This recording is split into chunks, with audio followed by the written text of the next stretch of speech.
মাশাআল্লাহ, কি অপরূপ সৌন্দর্যে সেজেছে এই গ্রাম।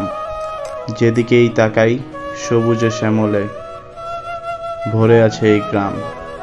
দেখতে কি মাশাআল্লাহ, আকাশটার রং কি সুন্দর। চোখে না দেখলে আসলে মোবাইলে কতটা বোঝা যাচ্ছে জানি না। আমি তো মুগ্ধ হয়ে দাঁড়িয়ে আছি এই গ্রামের প্রেমে পড়ে।